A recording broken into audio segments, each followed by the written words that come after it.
এতে মনে হয় বোমটা বাঁচাই ফেলে দিই বাবা। বলছি বৌদি, এই রাস্তা দিয়ে একটা ছেলেকে ব্যাগ নিয়ে যেতে দেখেছো? ওর মধ্যে না আমার 5 লাখ টাকা ছিল। উরি বাবা, 5 লাখ টাকা ছিল? কই না ভাই, আমি তো কাউকে দেখিনি। ধুর, আমার সব শেষ হয়ে গেল। বলছি বৌদি, আপনি আমাকে 500টা টাকা দেবেন? আমাকে বাড়ি ফিরতে হবে, আমার কাছে না একটা টাকাও নেই। কিন্তু ভাই আমি তো আপনাকে চিনি না। আসলে বৌদি, আমি বিপদে পড়েছি বলেই তো বলছি। এমনিতেই আমার 5 লাখ টাকা চুরি হয়ে গেছে। 500টা টাকা দিলে আমার খুব উপকার হতো। এমনি তো ওই ভাগে 5 লাখ টাকা আছে, 500 টাকা ধার দিলেও আমার লাভই হবে। এক কাজ করি, দিয়েই দিই। এই নাও ভাই 500 টাকা। থ্যাংক ইউ বৌদি। रुको जरा।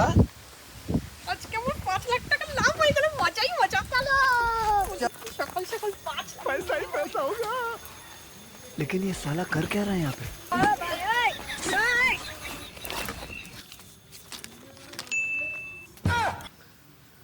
কংগ্রাচুলেশন, আপনার স্কুটিটা চুরি হয়ে গেছে।